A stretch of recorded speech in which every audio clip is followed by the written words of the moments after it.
And hello, everyone. Richard Cowperthwait for Northwest Access TV. Thanks for joining us at our nice new digs here in Franklin Park West in St. Albans Town. Happy to be having another edition of Swanton Today, a show we tend to do quarterly. And appreciate having a bunch of guests tonight. David Jescavage, the Swanton Town Administrator. Adam Paxman, Swanton Village Trustee.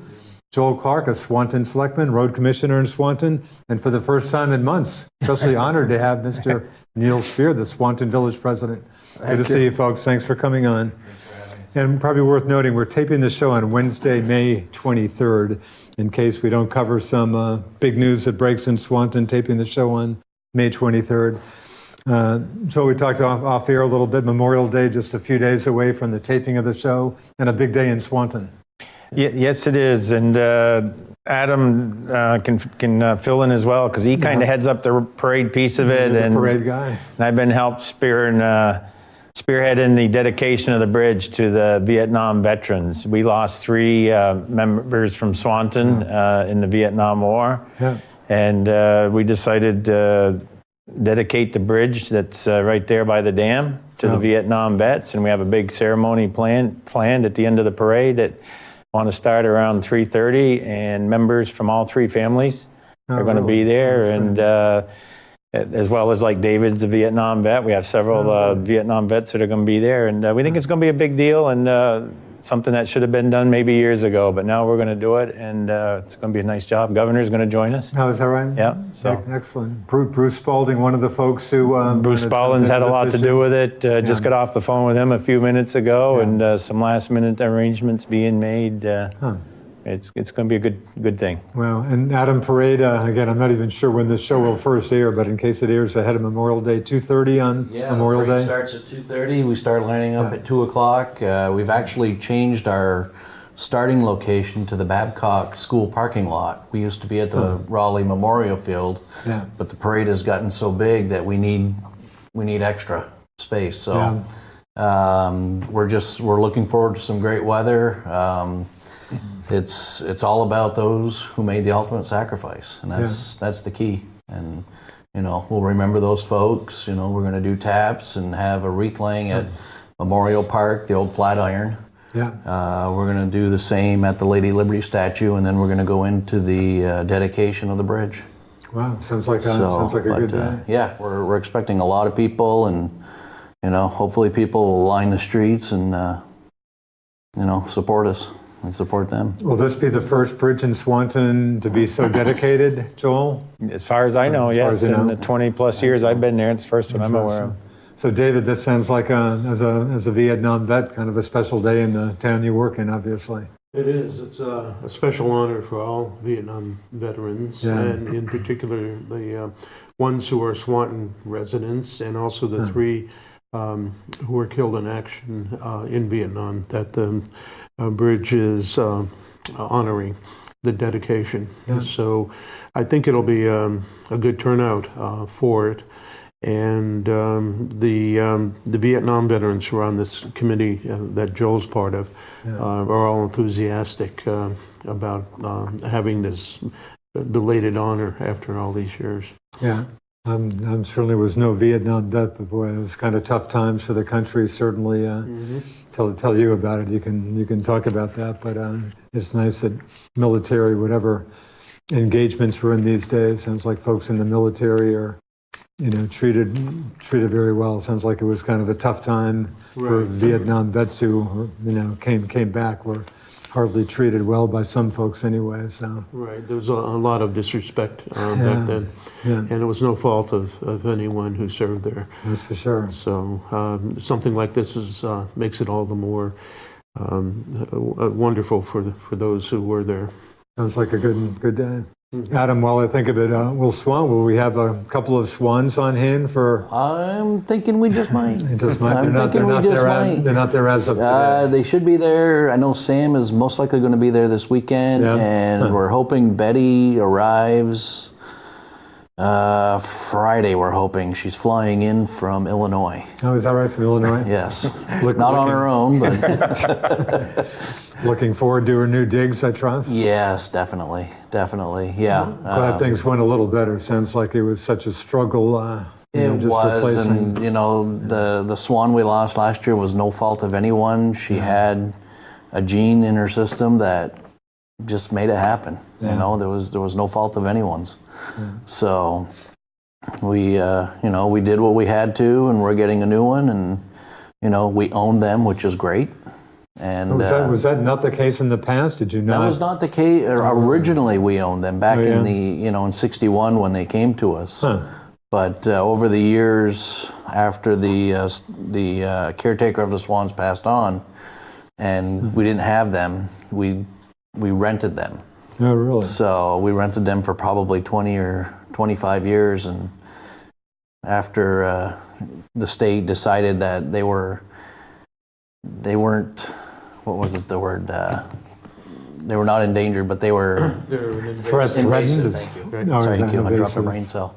They were invasive, so they started destroying them, and they put a lot of permits on them. So we weren't able to get them on our own. So we rented them from the people who had permits. And but now we've got our permit. It's a 5-year permit, and Oh, is that right? You got a 5-year permit? yep, we got a 5-year permit. So we'll be having swans for at least the next 5 years. Good. Hopefully a lot longer. So Sam spent the winter being well cared for out at MVU. Yeah, yep. Down at the ag building, the new ag building that was put in, and seemed to enjoy themselves. Yeah. So he had his little duckling friends with him, and so we'll see if they come along or not. It all depends how Betty reacts to them, and, but it's about the swans. Interesting. Neil, of course, a huge issue in Swanton. Boy, it's pretty tough winter, early spring, whatever, for flooding. Yeah. Just like two floods. The first one, I guess, worse than the second one. But were some homes totally lost? How do you feel some months afterwards? How do you feel that situation's played out?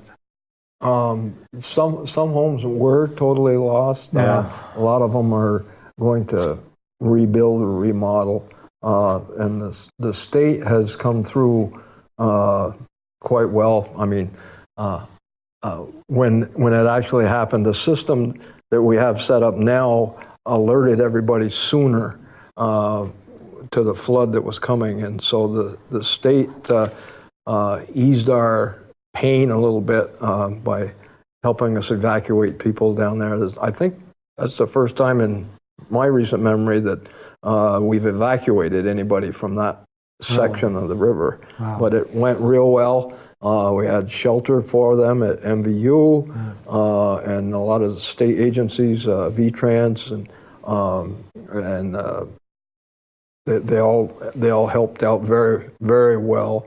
And things, for the disaster that it was, it went pretty smoothly, I think. So. Yeah. But again, some homes were totally destroyed by this. Yes. Wow.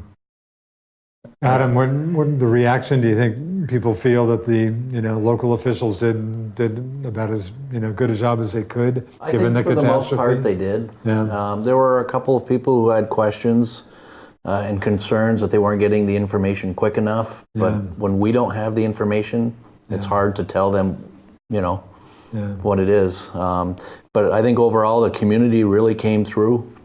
We're a very caring community. Through Nativity St. Louis Church, the Catholic Church in Swanton, almost $6,000 was raised over the course of 4 or 5 months, and they've gone through, worked with Swanton Village to help take care of some of the line items that some of these folks have had, and electric payments, things like that, to help them out. So it was just awesome to see the community come together and to help these folks. It's what we're all about up there. Yeah. Joel, your thoughts? Yeah, I would also throw out a shout out to Northwest Regional Planning for their role in this whole process and the recovery, and the state itself. The state agencies have been very good at working with Swanton and help provide some resources and stuff. There's actions being taken to fix all the driveways as we speak, the grant that they got. A lot of things being done. The whole recovery has been quite a process, but watching it take place really gives you faith that the next time it comes around, it's going to be that much better.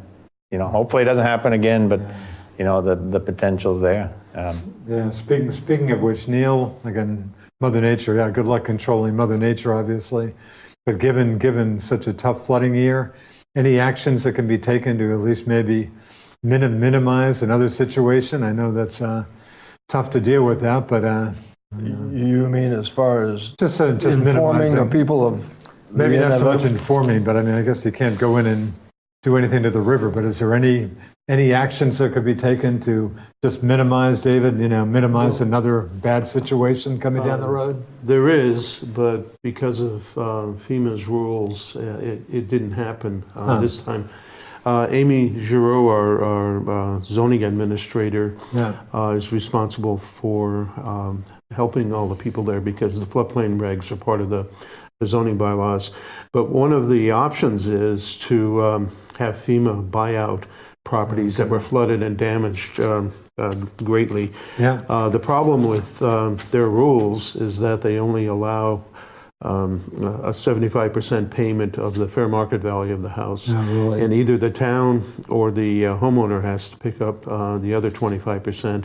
And the homeowner is also responsible for demolishing the house, the cost of that if they go with that option. And the cost on the homeowner to demolish? Right, they could count that towards the 25%, but still they're losing 25% of the fair market value of their home, and they can't do it. There were several people that were interested and then backed out when it got to that 25% rule. And what happens if it works properly is the FEMA buys it, and then it's usually it has to be torn down, just open land forever.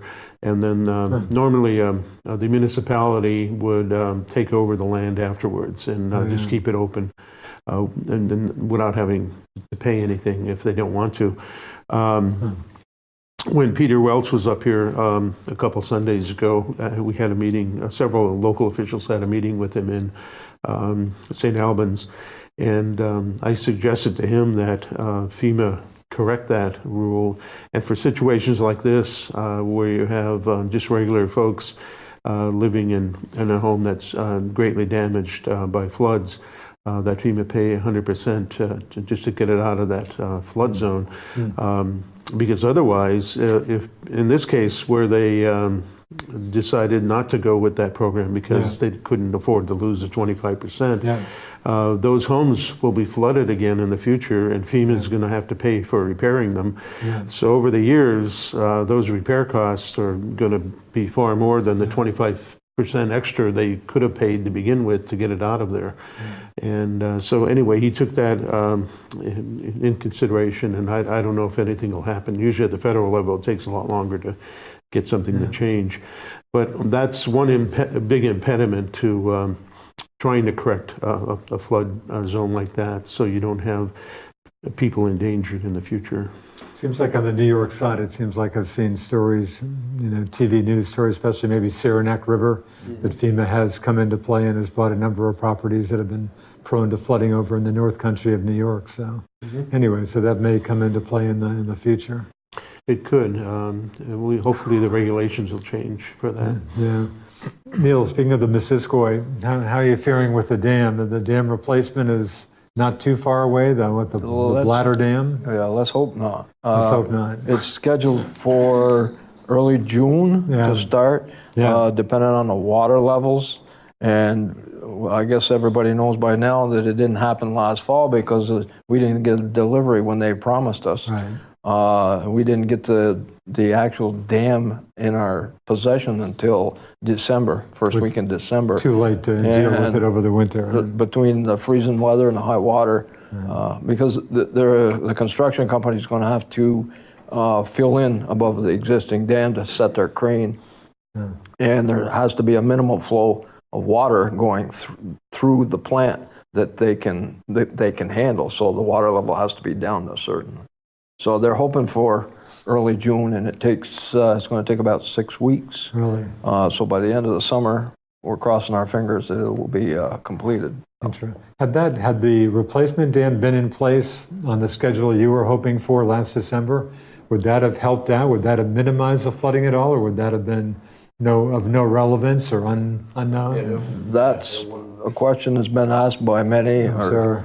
trying to point the finger at the dam for causing the flooding, but that's not the case. So seemingly it probably wouldn't have mattered as. It probably would have been worse. It would have, Yeah, the really might have been volume of worse. ice is probably less because there wasn't as much area backed up behind the dam to build ice. Yeah. So the volume that went over. Yeah. Interesting. so.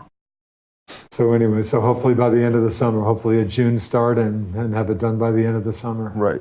Where's that now? It's came over from China months ago, I guess. Is that the case? It Is was like, manufactured in China. yeah, And the reason that we had for the delay was the loading process of the dam. The captain of the ship didn't like the way that it was packed, so they had it on the ship. They took it off the ship, repackaged it or something, and then they put it back on. So who knows what actually happened? But that's the excuse that we were given because the captain wasn't happy with the way the package was hooked onto his ship. So and where is it now? it's in the back of the village complex. Oh, is that right? It's in the parking lot. Oh, really? So back it's in town. So we actually have it. That's right. Yeah, but so hopefully we'll see some activity pretty soon on that. Yeah. That's right. Neil, another issue with the village. Seems like I just saw a messenger story. I guess state or feds, there's some concern about the wastewater plant. I don't think it's a new issue, but they're looking to have a significant percentage of the phosphorus reduced from the wastewater plant. Yes. Seems like we talked to the village manager about that some time ago, and as I recall, Red said that's going to be very tough, if not impossible to do. Is that something you can do or not? We're going to try. Yeah. The new plant operator has, we have a new plant operator because the existing one is retiring. Yeah. They're hoping to get the proper outlet of phosphates by treating it with chemicals. If that's not going to work, we're going to have to work. We're going to have to work with the state. The state agency said they would help us if we can't meet our requirements to either redesign our plant because there's only so much we can do with chemicals, and if we can't meet their limits with the chemicals, we're going to have to revitalize or revamp our entire sewage treatment plant. Yeah. And that might be an issue. I mean, if you have to do that, would that be an issue coming before voters possibly in November, or is that hard to talk time frame? No, they're going to give us is it a couple of years? Yeah, you have some time. It's 2 to 5 years, Yeah, right. somewhere in that. And we had the meeting. It was a public forum, and they came back. We were averaging about 1,600 pounds per year of phosphorus. I think and they want to cut us 66% down to 556 pounds per year. Sounds like a pretty significant reduction. To me, it's an unrealistic number. The ladies that were from the state had said, you and I, we each create about a pound of phosphorus a year. Really? And so if I'm doing the math and we got 2,500 village residents, that's 2,500 pounds, but yet we're only landing 1,600, so we're doing our job. And it sounds like It's just- wastewater plants are hardly the biggest problem here when it comes to phosphorus getting into the right. lake, isn't that? In my opinion, That's yes. exactly right. But there are figures showing that it's a pretty small percentage of Like the 3% or something. Is that right? Comes That's from right. wastewater. We're 2% of the But I problem. guess you're wastewater plants are easy targets, I guess, for lack of a better way to put Yeah, it. Because we're regulated and they see our source. numbers, so they know. Yeah. But you've got some time to deal with that. Yeah, I just, As best you can. I don't think it's a realistic number. I really don't. I think the it's- village manager said the same thing. Yeah. We at that meeting that Adam's talking about, the stated meeting, when the state people were there, we asked them if we have to revamp our plant, is there going to be funding available, or is it going to have to, are the users going to have to eat the whole improvement costs? And possibility might be some federal money available, but she didn't sound too positive about that either. Yeah. So But that's Yeah, the gonna good be- old days. I go back to St. Albans when it sounds like Lake Carmine maybe is now kind of the poster child for water quality problems in Vermont, but Yeah. St. Albans Bay certainly had that dubious distinction Yeah. for years when St. Albans City, with a huge vote, going back to maybe, 1980s, Bill Chaffee, city manager, but it was maybe 90% approval for the big upgrade at the time of the city's wastewater plant to the tune of, I don't know, 6, 7, 8 million. But those were the good old days when I think the feds were paying 75% of that. Yeah. Those days obviously seem to be long gone. Right. And the one thing that's not getting brought up is the fact that New York State, we don't hear anything from New York State on this. It's No, all really. being, the EPA is dumping all these numbers on Vermont.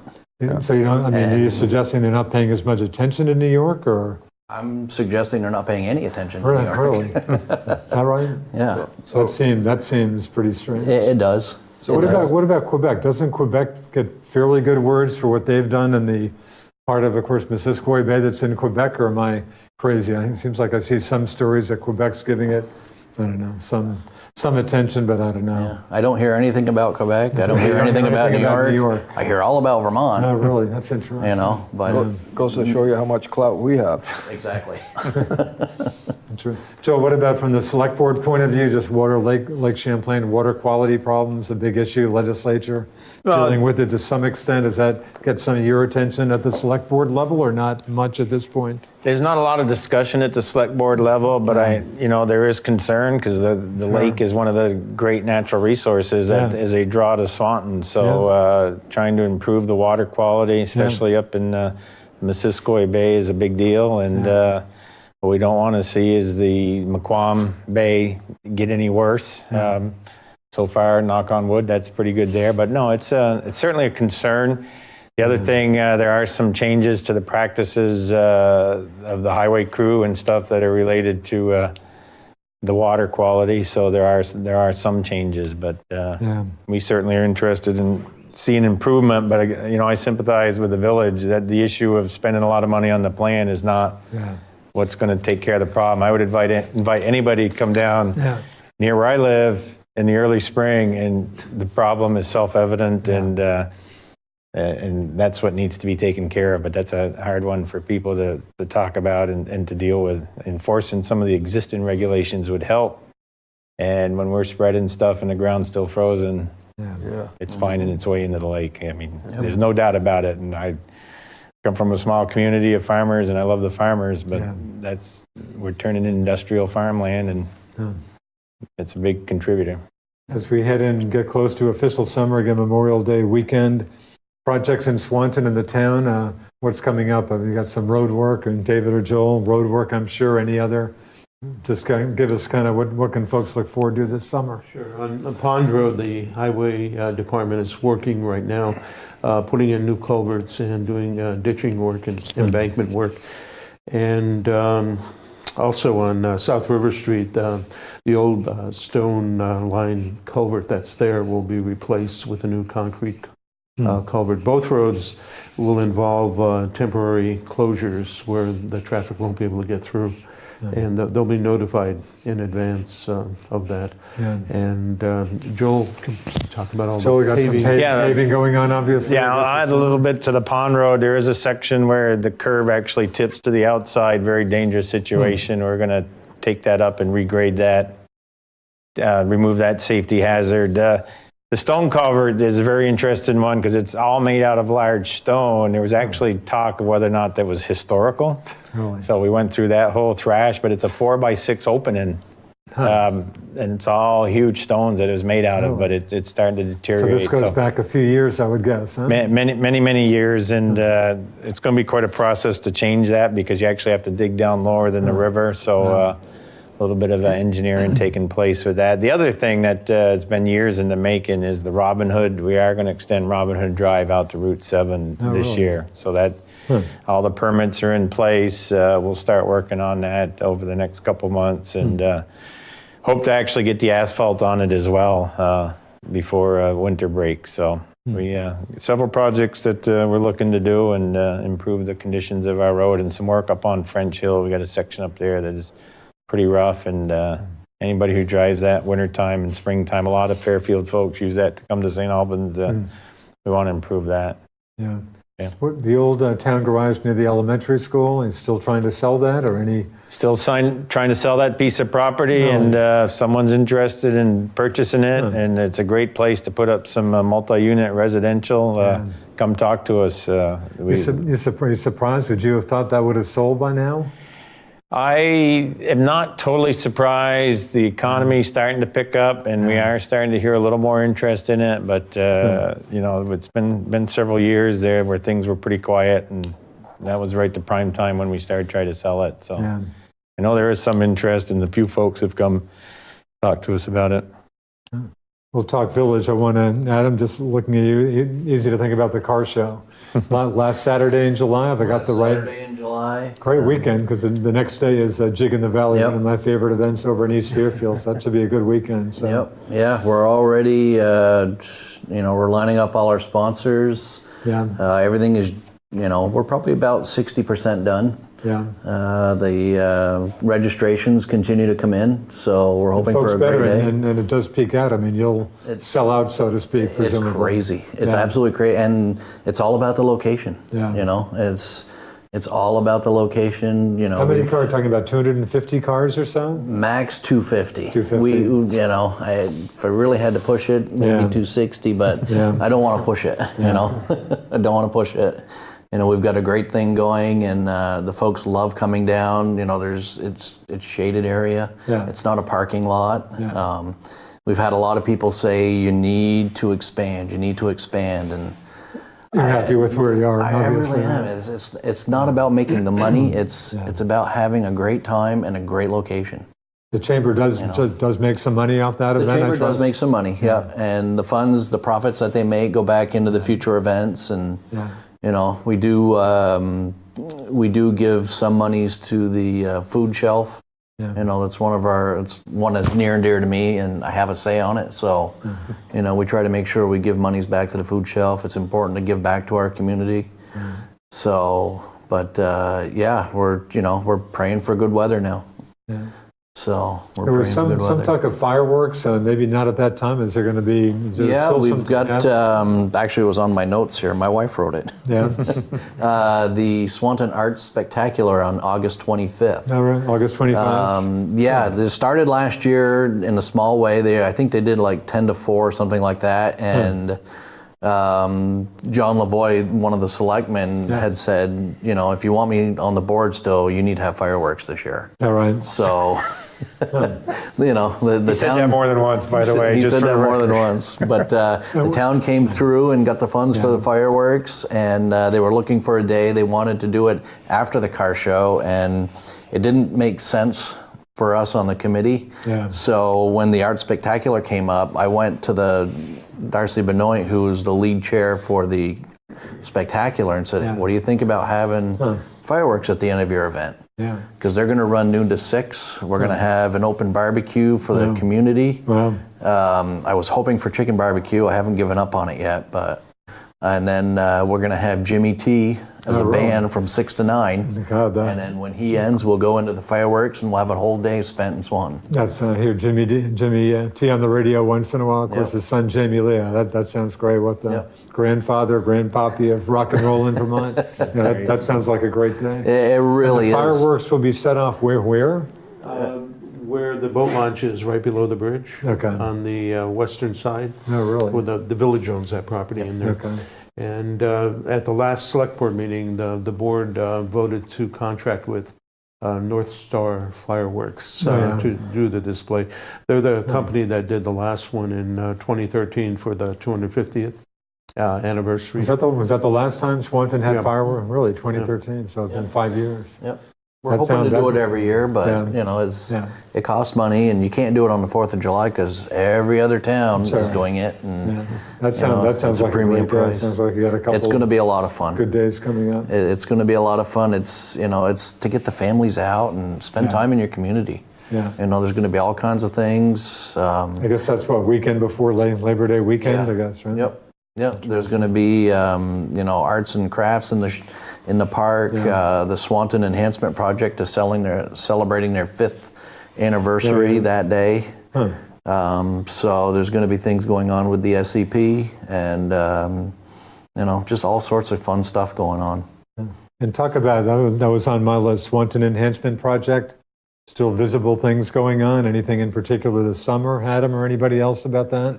I know there are different, task forces that have been continuing to work? Yeah. The beautification task force has been going gangbusters. I think they're going to be planting some trees this year. June Yeah. 2nd. June 2nd.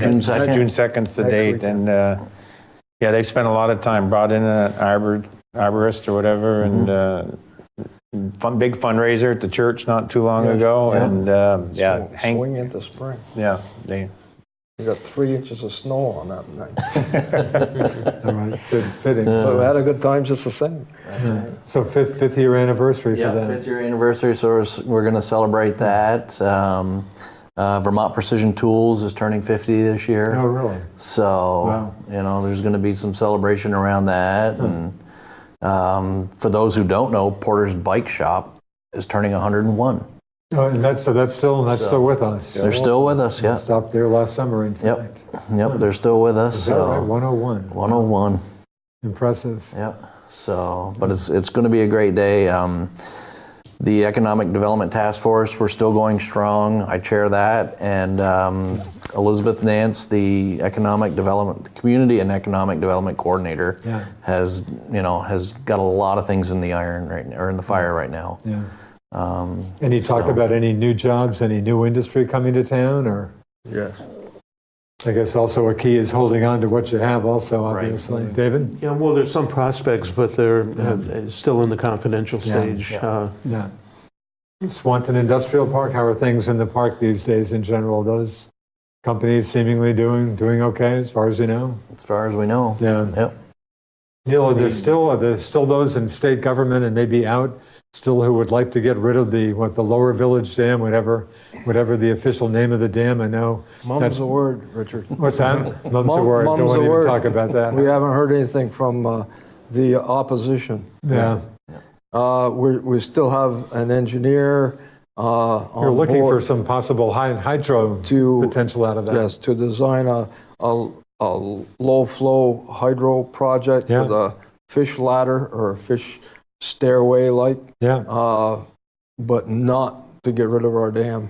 So, and the opposition has been fairly quiet. Hopefully they'll stay quiet. Yeah. But that the state people in the state have recognized that we have a good idea. We have a fellow on board for the design work, but now we have to get involved in the other dam, so we can only do so many things at one time. But there's a lot of projects coming up in Swanton this year. The MVU water line is going in. Yeah, right. And there's a possibility of an extension up to the Highgate Airport. We're having a study done through teaming with Highgate and Swanton to see the feasibility of the line. But the line that's going to MVU will have a gate valve on it that can extend if we find the funding for that, or if Highgate wants to.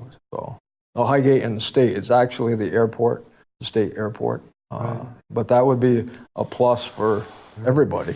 Yeah. And the fountain and the bandstand have already been repointed, reconfigured for the use for the summer. Chevalier Stoneworks did the work, and he did a very nice job. And the village crew, Mike Menard and the crew, are going to put some new sidewalks around the fountain now that it has been repointed and patched up. So that's what's going on in the park. And then we're looking into putting a new stairway up to the bandstand, something that's not quite as rickety as the one that's there. What about, of course, Gordy Winters, the Ace Hardware store downtown, that's getting a lot of attention? Is that, talk to the folks in St. Albans about that at Ace. Is that getting pretty close to? That's getting real close. June, July, they're supposed to be doing some infrastructure work. And, but of course, the teen center has moved into their new headquarters. Thanks to Village Town, Stanislaus people and the McDonald's and the community, they all pulled together on that one. And the teen center is about to open up there, or have they haven't had an open house yet, but they're coming close. Yeah. So the work has been done and is being done on the building, so they can use that up there. So we have a new teen center right close to the ball field, the rail trail, and there's let me see what else is going They on. broke ground on the BMTM building. Yes, Fosgate, Dave Fosgate, they started construction. Yeah. Dave Fosgate has started construction for the other tenant that has to move before Gordon can remodel the whole building. So a lot of things happening. Yeah, sounds like a fair amount of activity. What do you feel, Neil, about just the health of downtown Swanton in general these days? Do you? I think it's very vibrant. Yeah. A lot of things happening because of the community visit Yeah. a few years ago that set up task forces. And as Neil was just mentioning, that Teen Center is getting ready to start. A few meetings ago, the select board listened to one of the Chipinellis ask them to apply for a grant. It had to go through a municipality to help them establish some of their functions in the new building. And the board approved applying for it.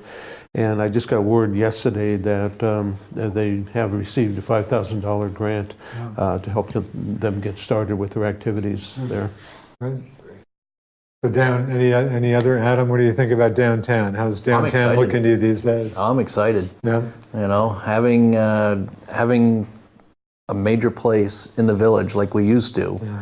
You know, once Proudy's kind of left, it hurt us. But now that we're going to have a major focus in the village, I think things are going to grow, and it's just an exciting time. It really is. Yeah. You know, I can't wait for the next step, whatever that may be. Joel, any thoughts?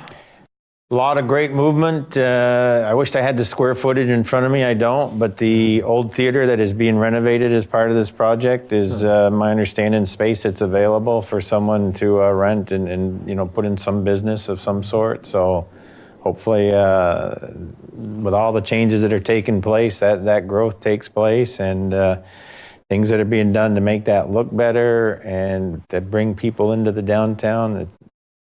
It's moving in the right direction. Yeah. We are no longer on the downward glide. We are on the upward path, and I see the next 10 to 15 years as an exciting time for a lot of change there. Yeah. The fire department, voters, correct me if I'm wrong, I believe at town meeting day approved two new fire trucks. Yep. Are they? Fire trucks. Yeah. Are they with us? Are they? No, they should be here probably this time next year. No, so they've been ordered. They've been ordered. Yep. Takes a there while. were 4 bids. Yeah, it takes about a year to. Where are those being built? I mean, I believe they're being built in Michigan. it's all right. So US, good. Yeah. So Michigan. Yeah. And HME is the company Oh yeah. that was awarded the bid for both trucks.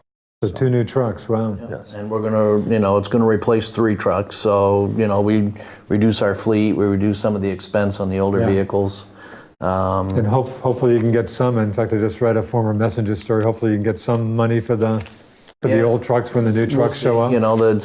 It's hard to sell a 31-year-old ladder truck. I bet. So, but no, they're the fire department's greatly appreciative of the taxpayers for the the voters for supporting them. Yeah. It's important because when your house is on fire at 11 o'clock at night, you just need to make one phone call to get the right equipment there, and if you don't have the right equipment, bad things happen. That was certainly a big ticket item at town meeting day. Yeah. Did you have to be, again, reading some of the old stories about that, did you have some concern? I mean, it was a big ticket item, but I guess you were sold the fire department folks were pretty convincing, or were you convinced anyway about that, Adam? Just about the need. They had to sell us on it. Yeah. They had to sell us on it. There was a lot of discussion whether we just do 1 or 2, and what happens if the vote fails for 2, what do we do? Yeah. But I said, don't think like that. If we're going to go for 2, let's do what we need to do our homework. Former Chief Pete Proudy was, heading up the committee, and his committee did a fantastic job. any question that anybody had, they could answer. Yeah. And they went through the bids, and they've got probably 300 man hours between the 5 of them on just going through the bids to make sure that the one that we chose was the right one for Swanton. Yeah. So, but kudos to them, and we can't thank the voters enough for supporting the fire department. They always have, but it's important to thank them. Yeah. Joel, Swanton Village PD, of course, still covering Swanton Town. Is that going well from your point of view? That is going well from our point of view. Yeah. I did want to make a point. I'm glad you brought that up. Summer season, and just ask folks to take it easy on the roads. There's a lot of people out walking, a lot of people out biking and enjoying the outdoor weather, and a lot of people are traveling way too fast to be safe. So I would ask that people be encouraged to drive the speed limit, and we will work with the PD to help put an extra patrol out in areas that we start getting a lot of complaints about. But no, the relationship is good between the village and the town with regards to law enforcement, and we want to continue to improve it. Yeah. Neil, I interviewed at this table just yesterday Gary Taylor, the St. Albans police chief, and also fire chief for that matter.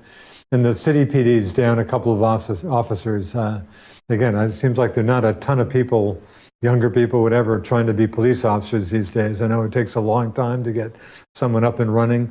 How the Swanton PD, are you at full staff, or are you not quite at full staff, you know? No, we're not at full staff. We have one person down at the academy right now. Just in the last year, we've changed help quite a bit, but I think we're down one person. Yeah. When this person comes back from the academy, we'll still be down 1. Is that right? Yeah. Within the last few years, we've had some retire. That's a tough career to get into for any young person. We have one a young fellow, local kid. Well, not a kid, a young man that's really devoted, and he's taken the reins now. I don't know if I should say his name, Chad. Yeah. And they're really. It's really encouraging for us to see somebody that's that devoted to his career, especially when it's I wouldn't say sketchy, but it's dangerous a career as it is, or as it's getting to be. Yeah. So, Does Swanton have, in the case of St. Albans, their SROs, school resource officers at BFA and the St. Albans Town School, not at the city school? I believe there's an SRO at MVU, Yes. also at the Swanton Elementary School too. There is none at the Swanton elementary There is school. none at the elementary school. School safety, obviously, being about as big an issue as there is these days. Yeah. So you feel comfortable that the PD's faring pretty well, Neil, as you see it? pretty well. Pretty well. Yeah. It's like you said, it's a tough job. And you sure don't all you've see a got lot to do of- is look through the news around the country, and there were 3 officers down just on, I think, Boy, Monday just noticed alone. one and- just in Baltimore, a country. young female Yeah, officer who had it's- run down. Yeah, and it's a dangerous job, but the folks that are doing it are dedicated. Yeah. They're here to serve, and they understand the risk, but they do it anyway. And I just applaud them for having the gumption to do it. Yeah. Speaking, of course, Eugene Rich, a former longtime Swanton police officer. In the news, I'm assuming I'm seeing the same Eugene Rich with the Abenakis kind of having a higher profile these days. Yes. I wasn't aware of that connection until I saw the messenger stories. But served Swanton PD for many, many years. Yeah. Well, when he was on the PD, he worked with the Abenakis is that a right? lot, so it was Yeah. kind of a natural Interesting. when he retired. So, Yeah. but yeah, I've seen some positive publicity from him and the Abenakis. They had a get together down in Burlington, was it? I think so. Yeah. Last week. Yeah. Do you get together? Do they come to any of your meetings? Are there any Abenaki issues that come up before the trustees or not? Not really? We don't hear of any. Yeah. You know, we have an open door, so, you know, Yeah. obviously if there is an issue, they know where to go. Yeah. You know, their chief knows where to go, and Yeah. you know, but I think you're going to see them become a bigger part of the community in the years to come. Yeah, David? I get requests from them every now and then Yeah. to put on one of their charitable events on our electronic sign, Oh, yeah. pretty repeatedly throughout the year. Yeah. Adam, this, I guess, doesn't make your day, but I guess coin drops we can look forward to or not look forward to some more coin Yes. drops this summer, huh? I guess, yeah. And I think you said you're conceding defeat on that issue. He's 4, isn't it? Or a max of 4. Once a month. Once a month, May through October. Yeah, is that right? That's how often it can happen? Yeah, I had asked for it to be put on the ballot one more time because, Right. you know, I mean, the last vote, before this last one, was a very tight It was vote, 4 right? vote difference, and I didn't ask for a recount. I wasn't going to do that. But, you know, I said, let's put it on one more time and let's see what happens. And it was 2-1 in favor of them. And, you know, the public has spoken, Yeah, it's So- interesting. you know. I like to think I'm a reasonably generous person, but I would tell you for what my opinion's worth, probably very little. Yeah, they're not my favorite fundraisers. No, but they're I- not. What can you do? Hopefully people will take note of them and drive very carefully Yes, please. through them. Yep. Anybody, I'm sure you pay some attention to the legislature. I happen to be in Montpelier today, jumped into the legislature for just an hour or so, talked to Representative Savage for a couple minutes, who reported that he wasn't real happy to be back there. But any legislative issues, Joel, that have caught the eyes of the select board, or nothing in particular? I don't think any one item. I think the select board and the community at large is very interested in Vermont getting its budget under control. Yeah. I'm getting to that age where retirement is in the near future, Yeah. and everybody that I work with that's my age, all I keep hearing is heading out of state. Boy, And is to that me, right? as a member of a community, as part of the select board who wants to see a community thrive and move on, that is an issue that from a state level needs more attention than it's getting. You know, the governor's out on his own right now, trying to get that budget under control. And Were you happy that he vetoed the budget again? Of course, it passed unanimously in the Senate. I think just 14 opponents in the House, including Representative Savage. But Governor, of course, has made it clear, no, don't want to see any higher taxes or fees. You know, legislatures seem to keep it low. But were you, out of curiosity, happy that he vetoed that budget? Or I think he's making the right statement. that right? You know, I think down in Montpelier, you can wish everything to be well, and you can and pass these budgets. And the bottom line is, people cannot afford the increases that we're seeing, and we need to find other ways to create revenues in this state if we're going to be thriving in the future, because we cannot afford it. And I want to see. Well, we all hear about what's happening with the young people and the school populations decreasing and so on. So we've got to work to turn. We got to change that. The tide's got to turn. That's a huge issue. Just the affordability. I mean, just the tax issue is a huge issue. And that's something we're very sensitive to as a select board when it comes, fall and we start doing the budgets, is trying to minimize our increases because of the impact to the residents. Yeah. Neil, any thoughts on that issue, legislative stuff? Oh boy, don't get me started. Were you happy the governor vetoed the budget? Yes. Yeah. I think Governor Scott is doing a great job. Yeah. I think he did the right thing. And on the gun issue, he would have been damned one way or the other.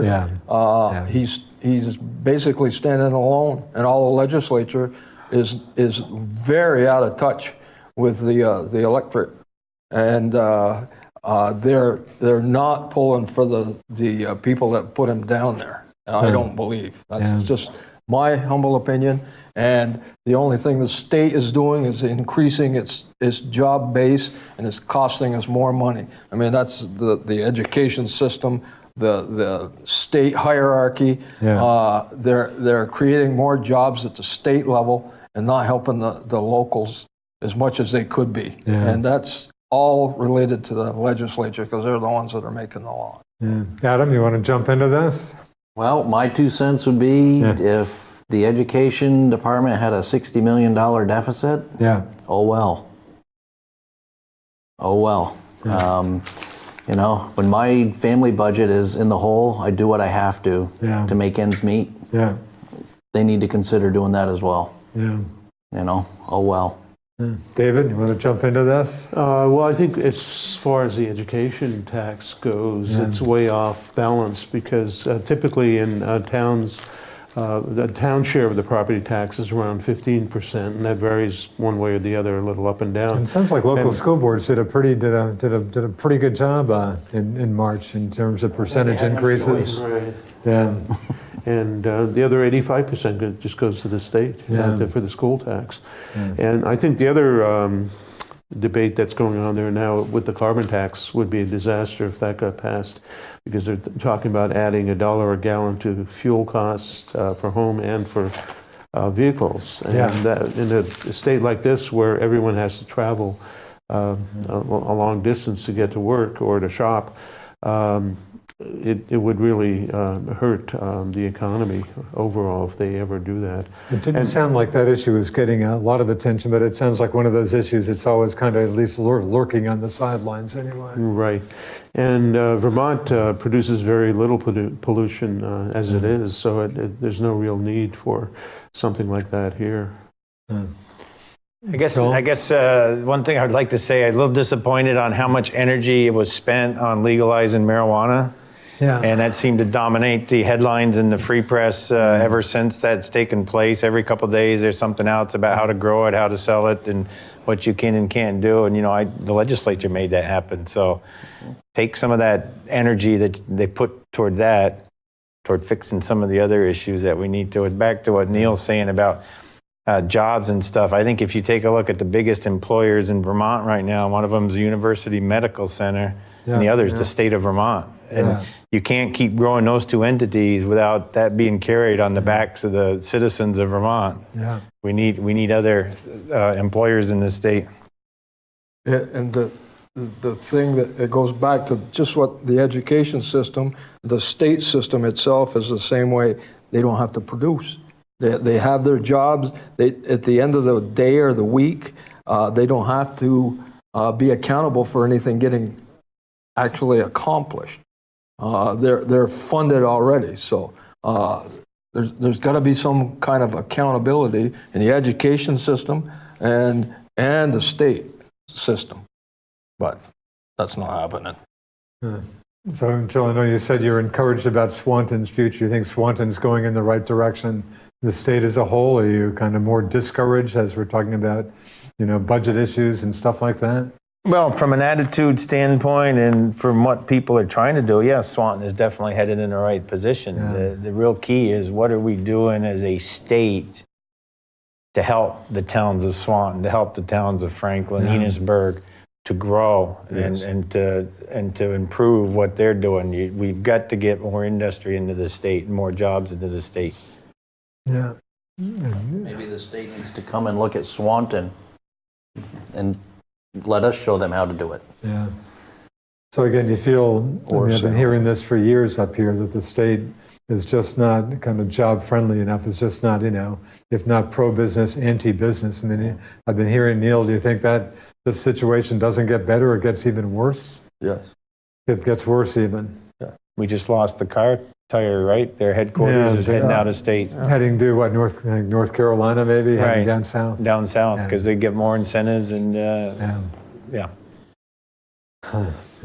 One other MVU issue, any progress or any movement on the possibility of a rec path, walking path from MVU to the village limits? I know that was getting some attention. Any life to that possible project? From a rec path and sidewalk. From MVU, a sidewalk from MVU to the village limits. I know a lot of challenges involved in that. Not to mention money. You know, not to mention money, but you know, you've got to almost create a sidewalk underneath the interstate. Yeah. So there's a lot of challenges in there, and you know, if you put it up, come off the frontage road and you go up that path with a walkway, you know, you've got to worry about security. You've got to make sure you've got all that. Yeah.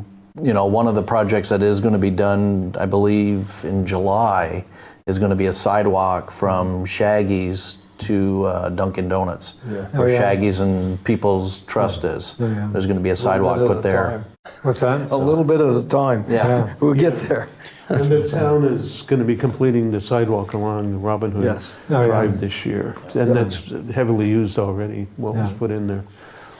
I get on the Richard Dick Thompson Fit and Healthy Rec Path once in a while. I know there's been more than a little vandalism. Is that situation eased recently? I haven't been on there for probably still a few happening. weeks. Still happening. Yeah. Gotta be. I know it's just such a discouraging issue when that happens. I know Lamoille, I've asked you this before, Lamoille Valley Rail Trail, of which that's western terminus. I think there's some work in Franklin County in Swanton. David, are you getting any info on that? A little bit. They applied for a $200,000 grant Yeah. for the 11 and a half miles from Swanton eastward. Yeah. And they plan to upgrade it. So eventually that will tie into our rec path. Yeah, I mean, maybe eventually we're continued south. talking walking or biking to St. J. I mean, it sounds like right. at some point that'll happen. 96 miles. 96 miles. Yep, I think it was slowed by some Act 250 appeals early on. Right. I think all that's settled now. It's just, I guess, finding the money to do the different sections. There's something to get rid of. Yeah. Yeah, I hear that. I've been hearing that for a few years also. Down to just a couple minutes. Neil, anything you want to quickly talk about that we haven't talked about? Any Just other? that hopefully the enthusiasm in the Swanton enhancement community will keep increasing. We've had some discouragement over the winter with some projects, but there's still a lot of enthusiasm there, and I think if we push ahead, we can do a lot better. And it's on their 5th anniversary. Our 5th anniversary. Hopefully, everything will be positive this year, or the most of it. So. Joel, anything you want to quickly mention that we haven't touched on? I want to quickly mention still looking for people to serve in the government, Development Review Board, Select Board. We had to appoint somebody this year because we couldn't get one of the vacancies. Of course, people you to had a run. vacancy for selectmen. Right. So yeah, and we had to appoint somebody. And so who was appointed? Gary Senebar. Gary Senator. Yeah, and so that one will be open. Plus another seat will be open this fall, and I'd rather see us have 5 people for each of those open positions to work and choose from. So I just want to encourage folks to step up. It's not that much time out of your month there to come to a couple meetings and to participate. So I just want to put a plug in. It's early now, but we'll be talking about it more. Adam, any last thoughts? No, we're just, again, the Memorial Day Parade coming up on Monday, the dedication of the bridge, the car show, the art spectacular in August. It's a big summer, a good summer. It's going to be a really good summer for Swanton, and just encourage folks to come out and enjoy their community, and please come out and get involved. You know, if you see something you like, call us, talk to us, tell us you're interested, and we'll suck you in. Dave, I'll give you the last word. Any final words here for us? Sure. We're continuing to work on streamlining the zoning bylaws and the municipal plan to make them easier to follow and also more business friendly for the town to attract new development. Very good. We'll end it right there. Thanks to David Jescavage, the Swanton Town Administrator, Adam Paxman, Swanton Village Trustee, Joel Clark, Swanton Selectman, and Mr. Neil Speer, the Swanton Village President. Thanks for the time, folks. Good to see you. Thank you. We'll see you again down the road. Have a good summer in Swanton. That'll do it for our latest edition of Swanton Today. Richard Cowperthwait signing off for Northwest Access TV. See ya.